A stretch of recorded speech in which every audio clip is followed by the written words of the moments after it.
안녕하십니까. 시민교육 콘텐츠 연구소의 강정모 소장입니다. 자, 사회적 자본이라고 하는 단어를 한번 제시해드리고 싶은데요. 자, 사전적 의미를 보면 갈등 비용의 감소를 가져오는 신뢰, 정보 소통의 네트워크, 이기주의를 넘어서는 도덕과 규범을 사회적 자본이라고 합니다. 자, 우리가 기업에서 여러분들 어머니와 아버지가 기업에서 열심히 활동을 하시면서 무엇을 만들어내실까요? 그렇죠. 돈을 만들어내겠죠. 자, 그런데 여러분들이 여러 가지 자원봉사 활동들을 하십니다. 그러면서 무엇이 만들어질까요? 머릿속에서 여러 가지 것들은 생각나시는데 딱히 퍼뜩 떠오르는 단어가 얼른 생각이 안 나실 수가 있어요. 그때는 바로 이 단어를 쓰시면 되겠습니다. 바로 사회적 자본입니다. 즉 우리가 기업에서는 자본, 즉 돈을 만들어낸다면 여러분들은 자원봉사 활동을 통해서 바로 사회적 자본을 만들어낸다라고 하는 것이죠. 자, 그러면 다른 정의도 있습니다. 자, 자신이 속한 공동체가 나를 보호해 줄 수 있다는 확신, 내가 위기에 처했을 때 주변 사람들이 함께 해줄 것이라는 확신이라고도 사회적 자본을 정의할 수 있겠는데요. 자, 여러분들이 인생을 살아가시면서 되게 유명해지거나 되게 잘 나가실 때가 있을 겁니다. 자, 그때 내 주변에 사람들이 있을까요, 없을까요? 엄청나게 많겠죠. 예, 인기가 많아지니까요. 자, 그런데 우리가 평생을 살아가면서 잘 나갈 때만 있을까요? 그렇진 않죠. 어려움에 처할 때도 있고 위기에 처할 때도 있습니다. 자, 그때 그럼에도 불구하고 내 주변에 사람들이 함께 있고 또 함께 있을 것이라는 확신이 두둑이 있다면 얼마나 그것이 돈을 넘어서는 큰 자산으로 우리가 여겨지겠습니까? 바로 이러한 것을 사회적 자본이라고 설명드릴 수가 있겠습니다.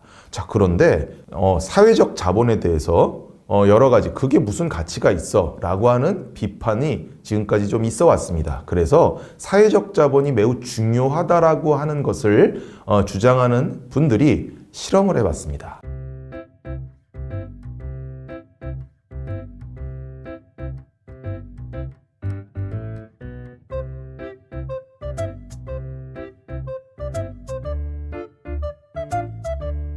자, 여러분들 같으면 어떻게 하시겠습니까? 전혀 모르고 보이지도 않습니다. 자, 실제로 실험했더니 하나도 안 넣은 사람은 28%, 봉투에 넣은 평균 금액은 25,000원 정도 나왔다고 하네요. 그래도 있긴 있네요. 자, 두 번째 실험했습니다.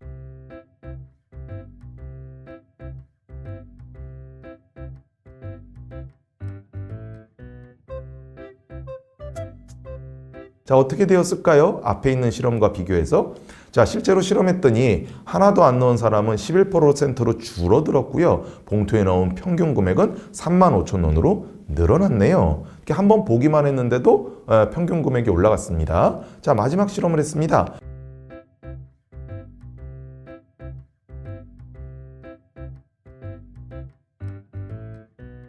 안 넣은 사람이 있었을까요? 없었을까요?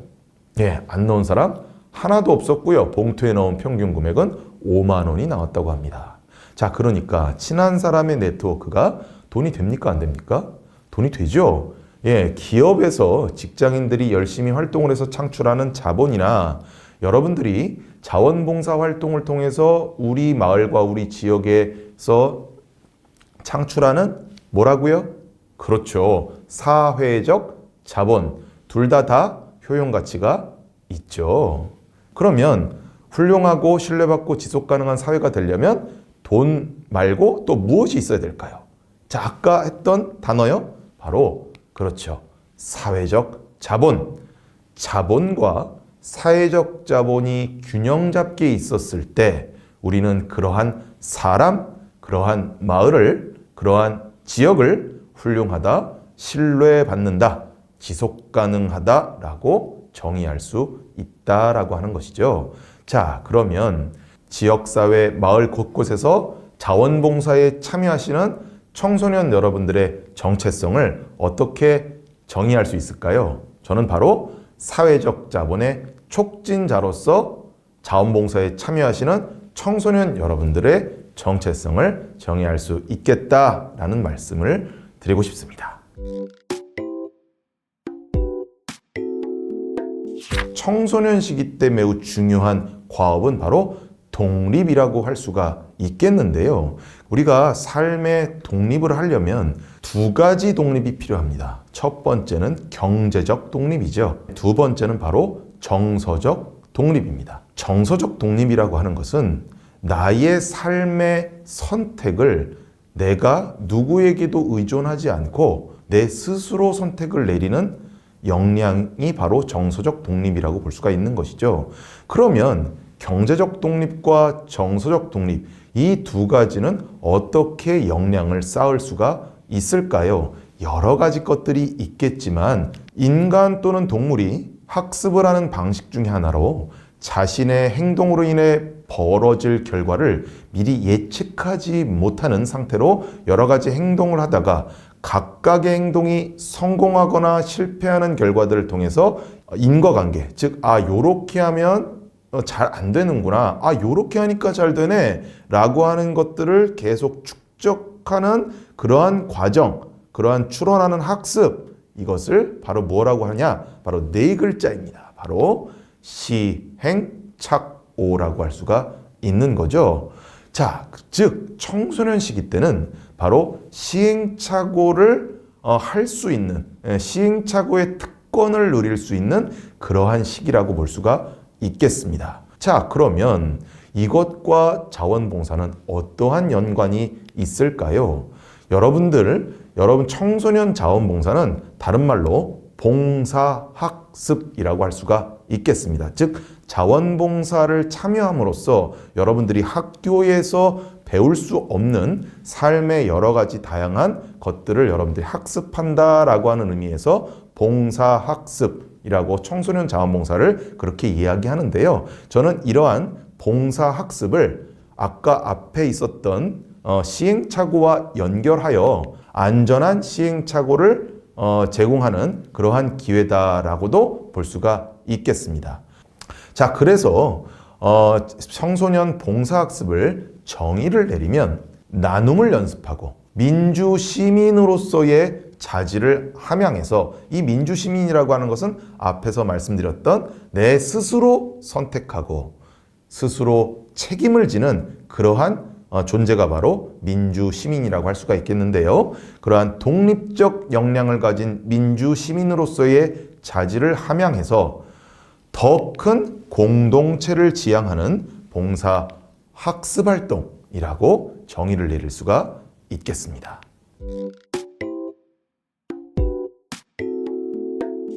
자, 자원봉사에 참여하는 청소년들이 기를 수 있는 첫 번째 역량은 다른 사람과 연결돼 있음을 자각하는 역량입니다. 참여활동이라고 하는 것은 남의 일을 자기 일처럼 여기는 역량이라고 할 수가 있겠습니다. 자, 이것이 왜 중요하냐면 여러분들 머리끝부터 발끝까지 여러분들이 직접 손수 제작한 것이 몇 개 정도 되십니까? 저는 지금 제 머리끝부터 발끝까지 제가 직접 손수 제작한 것은 하나도 없습니다. 다른 사람의 도움을 통해서 우리는 살아갈 수밖에 없는 존재구나 라고 하는 것을 인식하고 함양할 수가 있게 되는 것이죠. 자, 그랬을 때 두 번째 자원봉사자의 힘과 역량을 기를 수 있는 건 바로 다른 사람과 우리는 함께 살아갈 수밖에 없지만, 그러나 또 다른 사람과 함께 뭔가 살아가면서 발생하는 것이 바로 뭐냐면 갈등입니다. 이 갈등이 왜 생기냐? 바로 차이 때문에 생기는 것이죠. 즉, 두 번째 힘은 다른 사람과 차이가 있다라고 하는 것을 이해할 수 있는 역량이라고 볼 수가 있겠습니다. 자, 다른 사람이 차이가 있다라고 하는 에피소드 중에 이솝 이야기가 있습니다.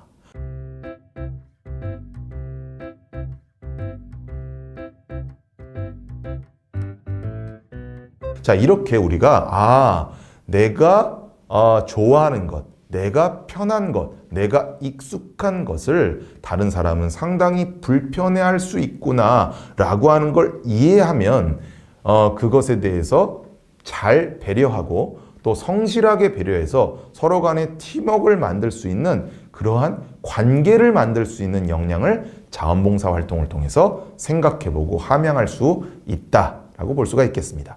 이제 마지막 힘입니다. 즉 이렇게 내가 혼자서 살아갈 수가 없고 그리고 다른 사람과 함께 어울려서 살아가기 위해서는 다른 사람과 내가 어떤 차이가 있구나라고 하는 걸 받아들이면 상대와 소통할 때 이렇게 내가 주파수를 맞춰야 되겠구나. 상대가 이렇게 알아들으려면 상대가 내가 아무리 좋아하는 것도 상대가 불편해할 수 있고 상대가 잘 못 알아들을 수 있겠구나 라고 하는 것을 생각할 수 있는 힘이 길러지며 그 생각할 수 있는 힘을 바탕으로 해서 상대방과 주파수를 잘 맞출 수 있는 그러한 역량을 함양하게 되는 거죠. 즉 소통을 잘할 수 있는 역량이 생긴다라고 하는 것입니다. 봉사학습에 참여하는 청소년들은 이러한 세 가지의 능력을 함양하여 행복한 학창 시절을 보낼 수 있고 독립적 역량을 기를 수 있는 기회를 갖게 된다라고 볼 수가 있겠습니다.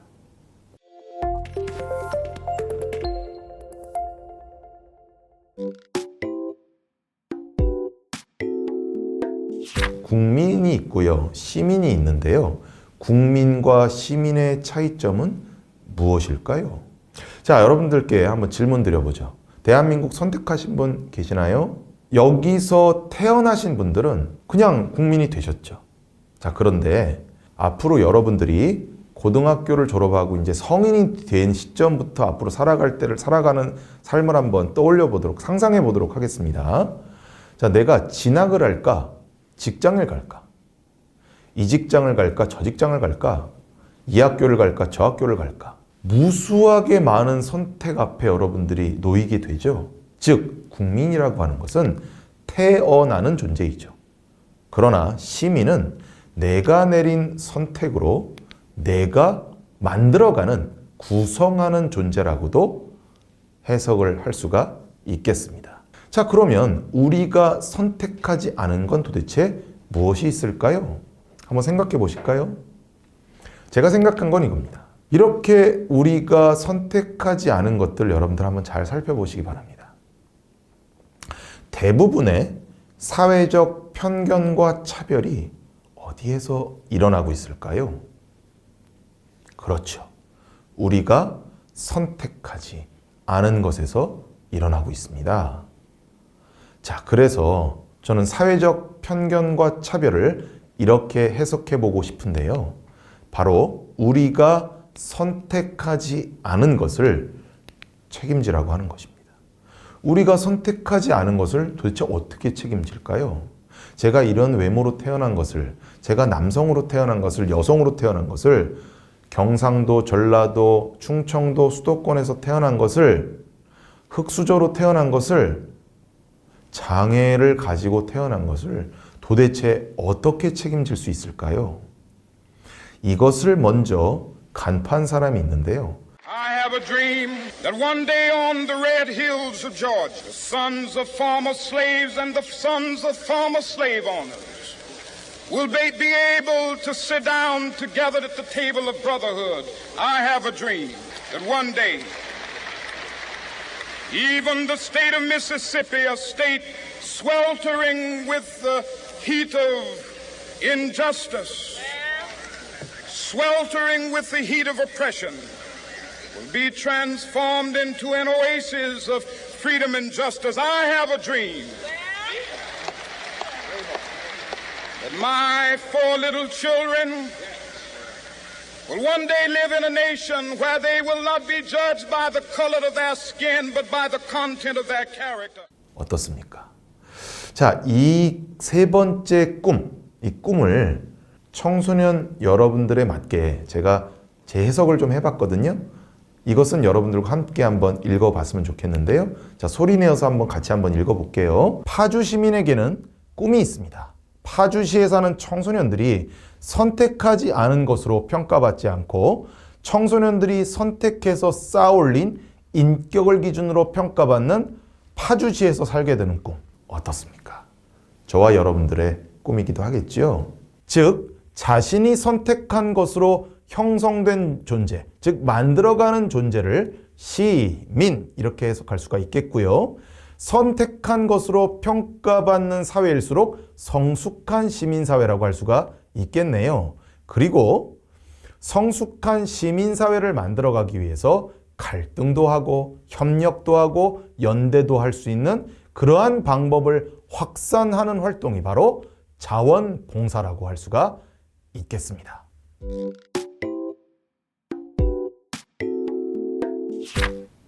자, 그러면 자원봉사의 4가지 가치를 한번 생각해 보도록 하겠습니다. 자, 첫 번째는 바로 자발성입니다. 조선의용대 창설 기념사진인데요. 자, 여러분들 사진에 보시면 조선의용대라고 써져 있는 거 보이실 겁니다. 이렇게 한글이 풀어 써져 있죠. 자, 그런데 그 밑에 뭐라고 되어 있냐면요. 코리안 볼런티어스라고 되어 있죠. 자, 그렇습니다. 볼런티어스 뭐로 번역됩니까? 그렇죠. 자원봉사자로 번역되죠. 자, 이 조선의용대 독립운동가 분들입니다. 이분들 어떻게 동원돼서 오셨습니까? 아니잖아요.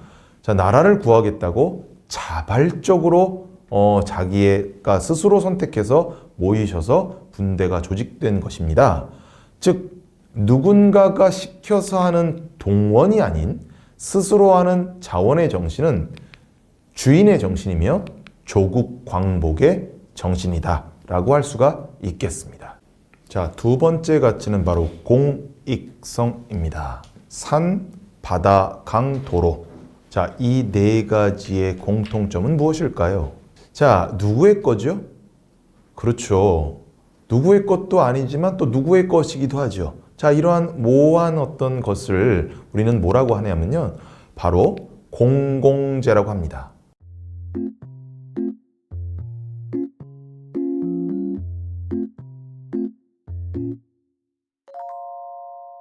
우리 후손에게서 잠시 빌려왔을 때 어떻게 해줘야 됩니까? 그렇죠. 남의 거니까, 우리 후손의 것이니까 잘 쓰고, 잘 써서 돌려줘야 되겠죠. 자, 이렇게 크고 작은 공공재가 있는 곳마다 다 자원봉사 활동처라고 할 수 있고요. 이러한 공공재를 우리가 어떻게 하면 아끼고 가꾸고 지속 가능하게 할 것인가 라고 하는 것이 바로 자원봉사 활동이라고 할 수가 있겠습니다. 자, 그래서 자원봉사 활동은 공공의 영역에서 공익을 위한 것입니다. 자, 이제 3번째 가치인 무보수성에 대해서 생각해 보도록 하겠습니다. 자, 여러분들 헌혈해 보신 분 계십니까?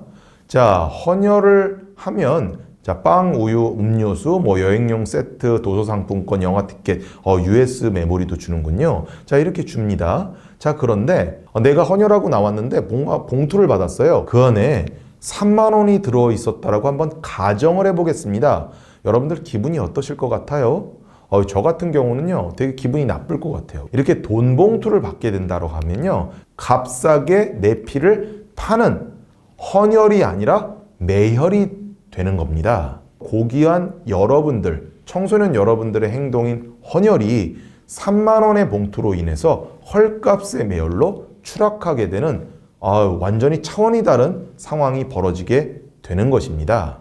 다른 측면으로 우리가 한번 살펴볼까요? 자, 여러분들 자원봉사자는 갑일까요? 을일까요? 자, 우리가 이렇게 뭔가 아르바이트 상황에서 보면 돈을 주는 사장님이 갑이고요. 그리고 아르바이트 학생들이 을이 되겠죠. 자, 그런데요. 자원봉사라고 하는 것은 자원봉사자는요. 자원봉사를 활동을 했을 때 어떤 대가를 받습니까? 대가 받지 않죠. 어떤 대가에서도 자유로운 무보수성이기에 언제나 갑입니다. 자, 그런데 자원봉사자는 어떤 대가에서도 자유롭고 그리고 대가를 받지 않기 때문에 갑이지만 수요기관과 이용자들이 원하는 것을 경청하지 않고 그냥 열심히 하게 되면 의도하지 않는 갑질이 발생하게 되는 것이죠. 이 지점에서 맨 마지막 가치인 책임성이 연결이 됩니다. 이 만화를 통해서 책임성과 한번 연결을 시켜 보도록 하겠습니다.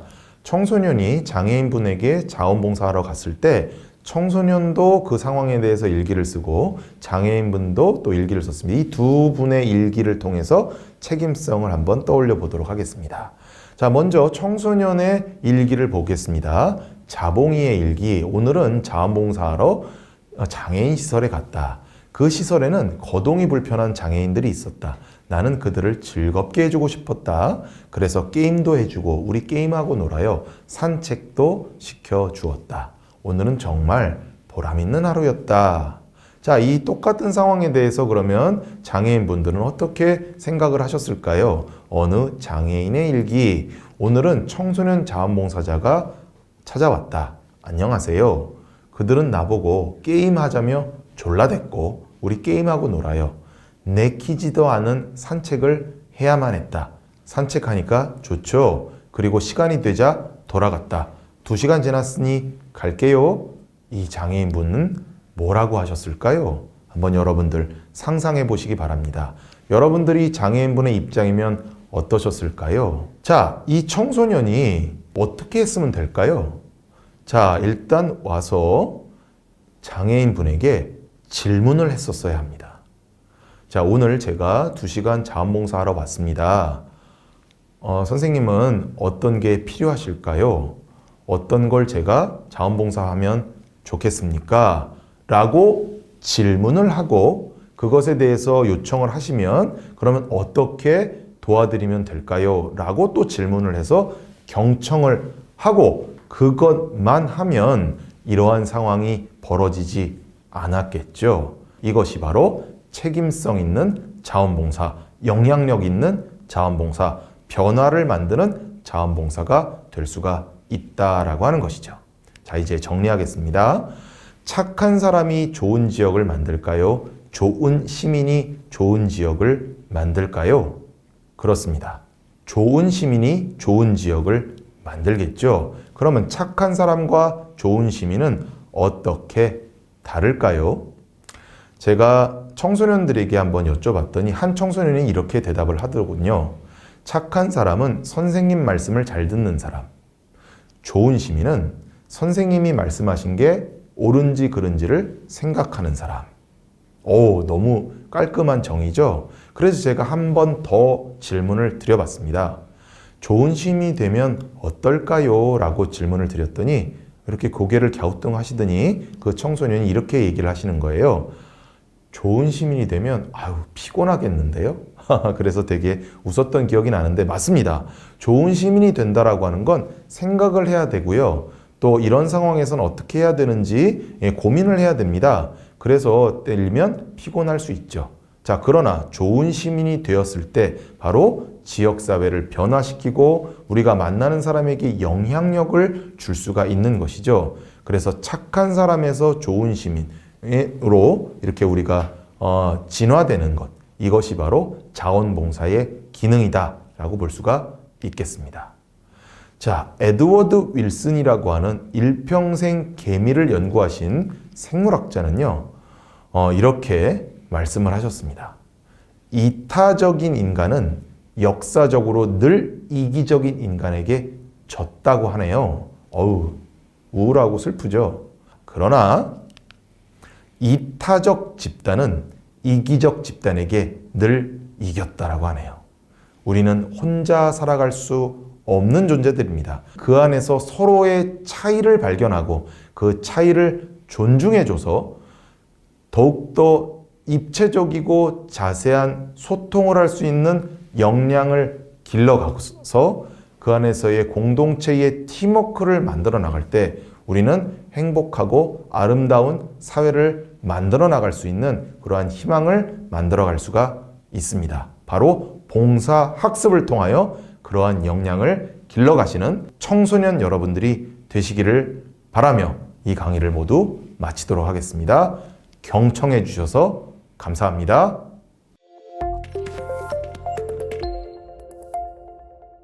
여러분 안녕하세요. 반갑습니다. 저는 영혼으로 노래하고 마음으로 이야기하는 이야기꾼 호연입니다. 현재는 당진시 자원봉사센터에서 근무를 하고 있고요. 시민교육 콘텐츠 연구소에서 다양한 분야의 전문가분들과 함께 고민하고 있는 사회복지사이자 뉴스 멘토인 청소년 지도사입니다. 우리는 흔히 자원봉사를 가난하고 소외된 이웃을 위해 희생정신을 발휘하는 자선의 형태의 활동이다 라고 쉽게 말할 수 있었습니다. 시대가 점점 변화해 가면서 자선 형태의 봉사활동의 개념이 지역사회의 발전과 변화를 가져오기 위한 계획적이고 조직적인 사회 행동으로 변화되어 왔죠. 이렇듯 자원봉사는 사람과 사람이 만나서 마음을 잇는 활동인데 위드 코로나 시대를 맞아서 감염의 위험과 사회적 거리두기로 봉사활동의 방식과 활동의 영역이 확장되어지고 있고요. 이제는 누구나 일상에서 봉사활동이 실천될 수 있는 자유로운 비대면 방식의 새로운 자원봉사 문화로 전개가 되고 있습니다. 그럼 새롭게 등장하게 된 자원봉사 활동 영역 3가지를 살짝 소개해 드리도록 하겠습니다. 첫 번째로는 키트형 활동입니다. 이 활동은 비대면 활동으로 집이나 소그룹 형태로 다양한 키트를 통해서 물품을 제작하고 나누는 활동입니다. 또 두 번째로는 빅데이터형 활동입니다. 휴대폰 앱을 활용해서 커뮤니티 매핑 활동이나 또 일상생활에서의 각종 실험을 통한 리빙맵을 통해서 안전이나 환경 등 사회 문제 현상에 대해 모니터링하고 또 분석하고 또 그것을 데이터화해서 다양한 정책을 제안하는 그런 활동을 말합니다. 마지막 3번째로는요, 플로깅형 활동입니다. 플로깅형은 자신의 취미와 환경 봉사활동이 결합된 활동으로 걷기나 조깅을 하면서 쓰레기를 줍는 활동입니다. 첫 번째로는 비대면 프로그램의 종류와 영역이 확장되었다는 겁니다. 예를 들면 내 집 앞이나 또 우리 동네 눈 치우는 활동이나 또 비대면으로 환경정화 활동인 플로깅 활동이나 집에서 실천할 수 있는 탄소 다이어트 활동과 같은 프로그램들이 확대되고 실행되고 있다고 하는 겁니다. 두 번째로는요, 지역사회 변화를 위한 자기주도형 봉사활동, 즉 봉사학습 활동으로 본인이 스스로 기획하고 실행하고 평가해보는 다양한 캠페인 활동이나 미래 진로와 연계한 그렇게 연동이 된 온라인 체험 부스 활동과 같은 온라인을 통한 진로 체험 축제 그리고 자원봉사가 결합이 된 프로그램들이 등장하고 있다는 겁니다. 즉 먹여주는 봉사가 전환되어 스스로 만들고 나누는 봉사활동으로 변화하고 있다는 겁니다. 스스로 만들고 나누는 봉사는 청소년 자기주도 봉사활동의 대표적이라고 할 수 있습니다. 이러한 청소년 자기주도 봉사활동은 여러 가지 효과가 나타나는데요. 스스로 프로젝트를 기획하고 수행하는 과정에서의 과제관리 역량이 발달되고 다른 구성원들과의 협력을 통한 동료 관계가 습득될 수 있다고 이야기합니다. 또한 봉사활동 과정에서 자신의 능력을 발견하고 개발할 수 있는 기회가 마련되고요. 또 자발적인 참여를 통해서 지속성과 참여의식이 향상되기도 하고 현실을 그대로 받아들이기보다는 새로운 가능성을 발견할 수 있는 능력이 향상된다고 말하고 있습니다. 그 밖에도 사회 문제 해결 과정에서 실제 사회와의 시스템이 어떻게 작동되어지는가를 체험하면서 자긍심과 자존감 그리고 자기 효능감 발달에 매우 효과적이라고 말할 수 있습니다.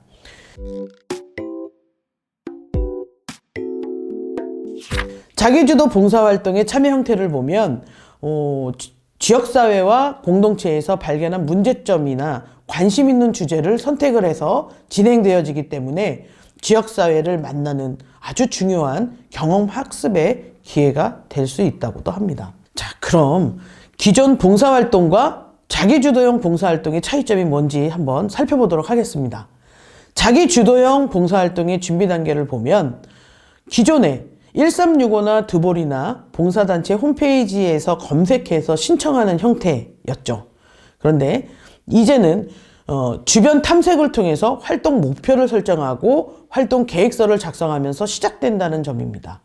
활동 단계에서는 기존의 활동에만 참여했던 형태가 아니라 활동 진행에 대한 과정을 기록하고 활동 후에 평가가 이루어진다는 점이고요. 마지막 평가 단계에서는 참여 내역서를 뽑아서 제출하거나 확인을 받는 형태였다고 한다면 활동 보고서를 작성하고 제출해서 승인을 받는 형태로 변화가 되었다는 겁니다. 광명시 자원봉사센터의 사례를 먼저 말씀을 좀 드리도록 하겠습니다. 총 7번의 만남을 통해서 활동이 전개가 되었는데요. 첫 번째 만남에서 자기주도형 자원봉사 활동을 원하는 청소년들을 만나서 교육과 또 오리엔테이션이 진행이 되었습니다.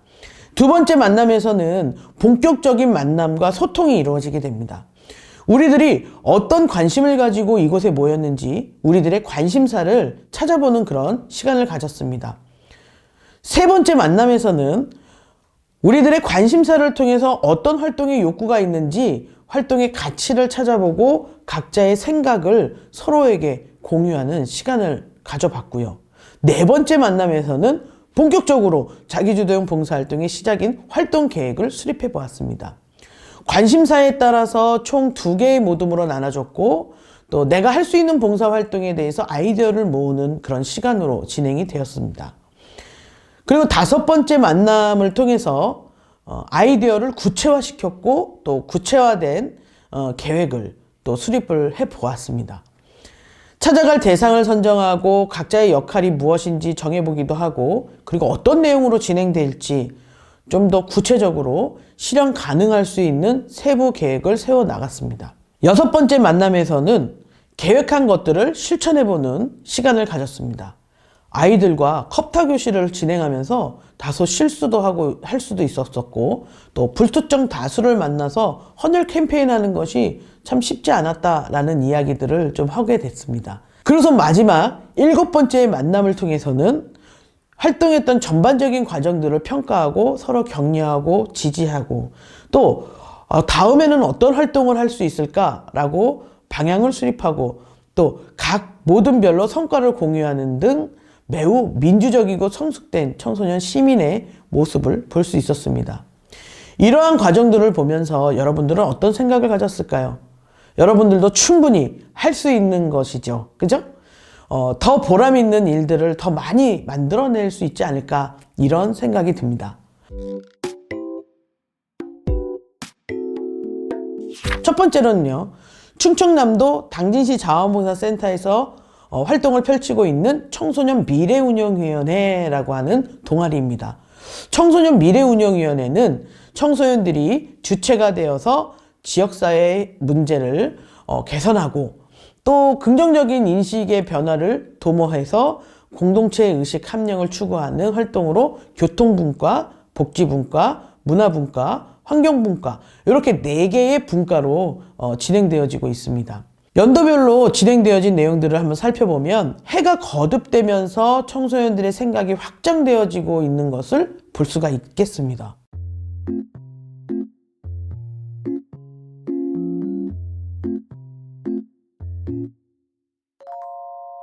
자, 이번엔 경기도 고양시 자원봉사센터 청소년 글로벌 리더 동아리 창의융합 인재반과 세렌디피티를 소개하도록 하겠습니다. 청소년 글로벌 동아리는 진로와 연계한 활동을 운영한다는 점에서 매우 모범적이라고 할 수 있겠습니다. 온라인 플랫폼을 활용을 해서 과학 진로 축제를 운영하고 또 많은 고양시의 청소년들에게 진로를 체험할 수 있는 기회를 제공했다고 합니다. 특히 세렌디피티 동아리의 경우에는 사회적 창업활동으로 봉사활동을 기획하고 운영하여 기부금, 모금 활동까지 끌어내는 그런 놀라운 동아리라고 합니다. 네, 기부금을 모아서 캄보디아나 라오스 등 해외 빈곤 아동들에게 전달하는 활동을 추진해 나갔다고 합니다. 또한 코로나19 극복을 위한 활동을 기획해서 독도 경비대를 위한 편지 작성과 또 천연 소재 마스크 제작 활동을 통해서 독도 경비대에 발송하는 등의 활동을 전개해 나갔고요.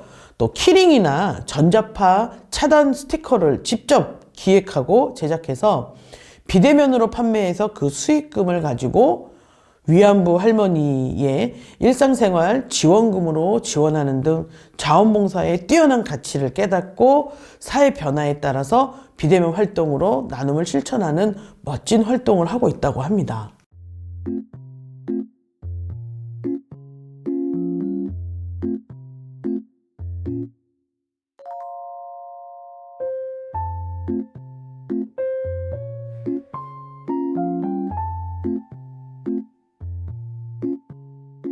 삶이 줄 수 있는 가장 아름다운 보상은 다른 사람들을 성심껏 도울 때 자기 자신 삶 또한 나아지게 된다라고 하는 랄프 waldo 에머슨 학자의 말을 되새기며 오늘도, 아니 지금도 자기주도형 자원봉사 활동을 고민하고 있는 여러분들에게 큰 도움이 되기를 희망해 봅니다.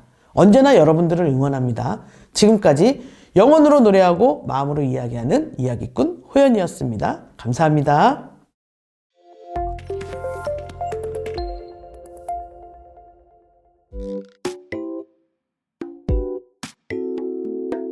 동네라고 하는 곳이 자기가 사는 집을 중심으로 사람이 모여 사는 일정한 공간이라고 한다면, 마을이라고 하는 곳은 여러 집이 한데 모여서 사는 곳을 말합니다.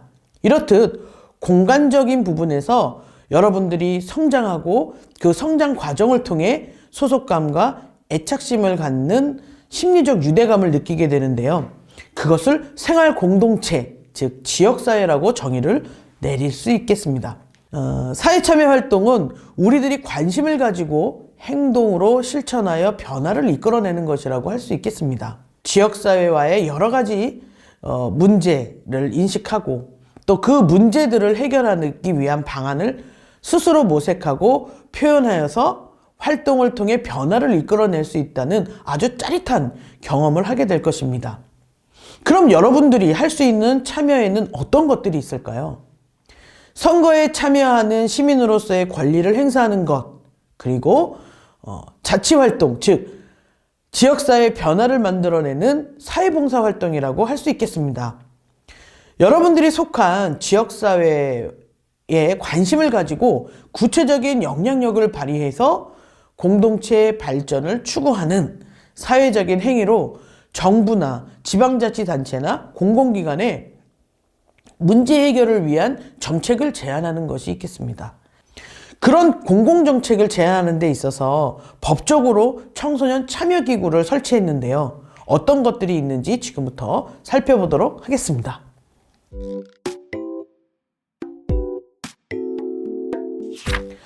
먼저 청소년 운영위원회는 청소년 수련시설, 청소년 수련관이나 청소년 문화의 집과 같은 그런 청소년 수련시설에 시설이나 사업이나 또 프로그램 운영과 관련한 의사결정 과정에 청소년들이 직접 참여하는 기구인데요. 참여할 수 있는 방법은 연초에 청소년 수련시설에서 모집을 하는데 관심 있는 친구들은 청소년 수련시설 홈페이지나 직접 방문을 통해서 신청할 수 있습니다. 두 번째 법적 참여기구는 청소년 참여위원회입니다. 청소년 참여위원회는 시도나 시군구에서 국가 및 지방자치단체가 청소년 관련 정책 수립과 시행 과정에 있어서 청소년들의 의견을 수렴하고 참여를 촉진하기 위해 운영하는 기구라고 할 수 있겠습니다. 마지막으로 청소년 특별회의입니다. 청소년 특별회의는 범정부적 성격을 가지고 청소년과 청소년 분야의 전문가가 함께 참여해서 청소년 정책과제를 발굴하고 제안하는 전국 단위의 회의 구조를 말합니다. 관심 있는 청소년들은 모집 시기를 잘 맞춰서 청소년 참여 포탈을 확인해 주시기 바랍니다.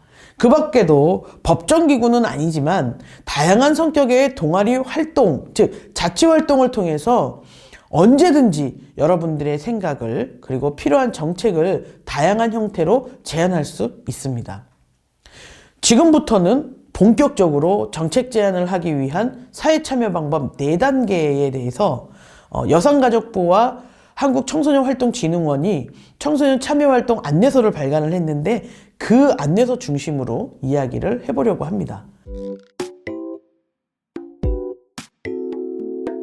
자, 정책을 제안하기 위해서 첫 번째 단계는 문제가 과연 뭘까를 고민하는 겁니다. 학교나 지역사회에서 가장 중요하다고 생각하는 문제를 찾아보는 거죠. 문제의 원인을 포함해서 다양한 정보를 찾게 되는데요. 여기서 중요한 것은 그 문제를 해결할 수 있는 책임 있는 정부기관이 어디인지를 찾아보는 겁니다. 예를 들어 볼까요? 길거리에 함부로 버려지는 플라스틱이 많아지는 게 문제점이다 라고 가정을 해본다면 먼저 우리 지역사회에 얼마나 심각한지를 조사해 봐야겠죠? 직접 돌아다닌다 본지 아니면 인터넷을 통해서 정보를 수집할 수 있겠죠.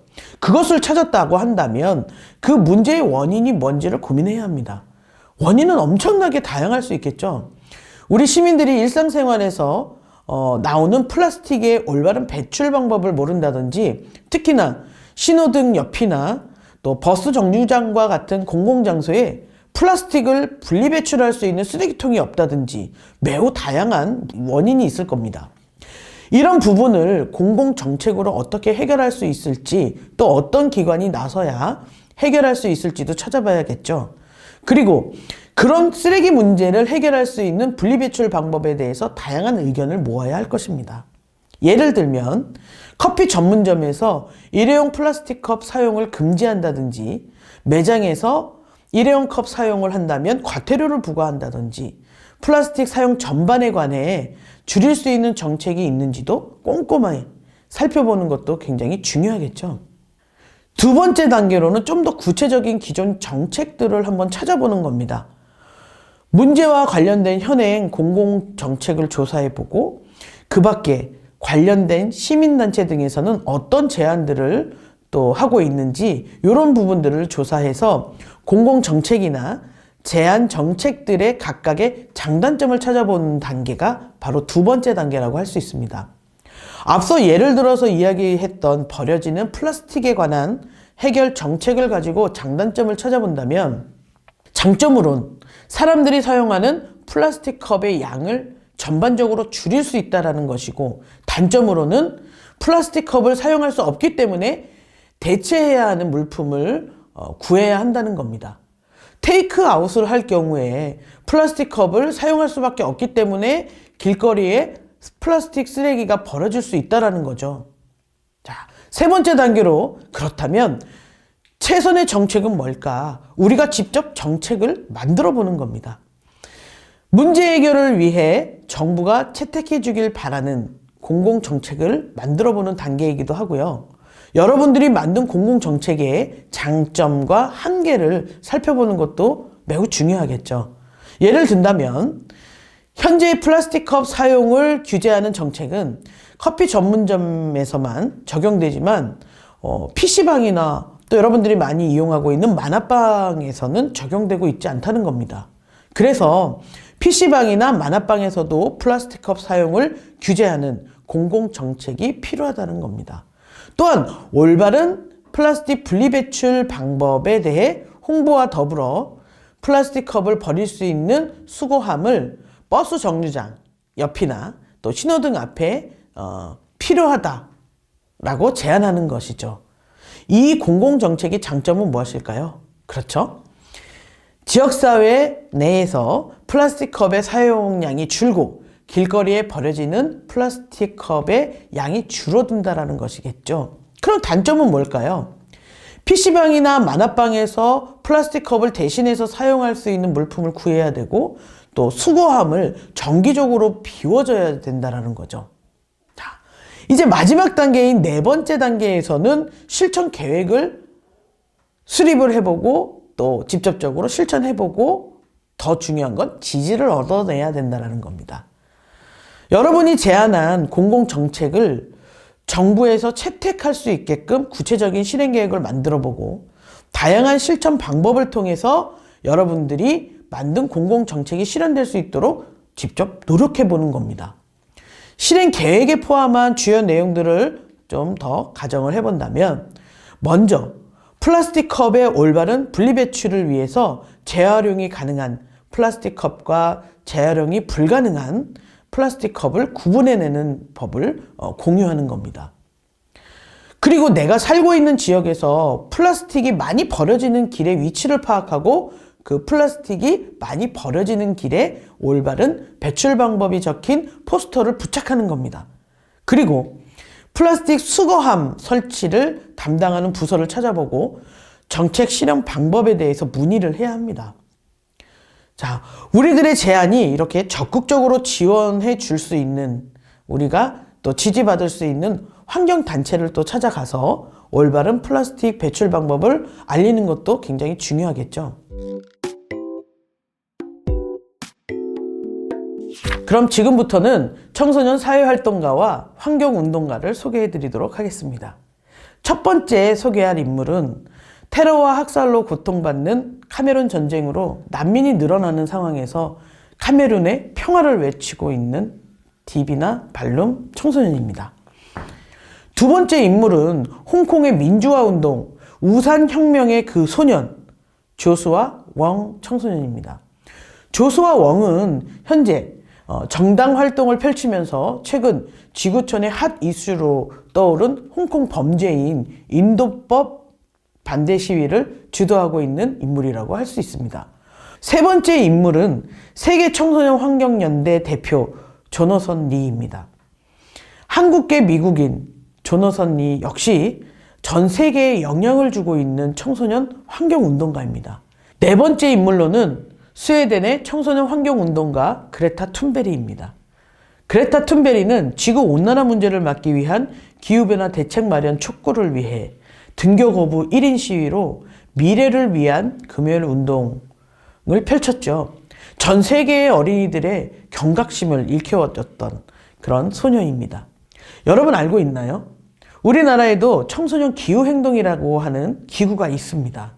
청소년 기후행동은 당연한 일상과 안전한 미래를 위해 청소년들과 청년 당사자들이 주도해서 지구 평균 온도 상승을 1.5도 이내로 제한하기 위한 유의미한 변화를 만들어내는 단체입니다. 우리 사회는 여러분들의 다양한 경험과 창의적인 콘텐츠를 기다리고 있습니다. 언제나 여러분들을 응원합니다. 지금까지 영혼으로 노래하고 마음으로 이야기하는 이야기꾼 호연이었습니다. 감사합니다.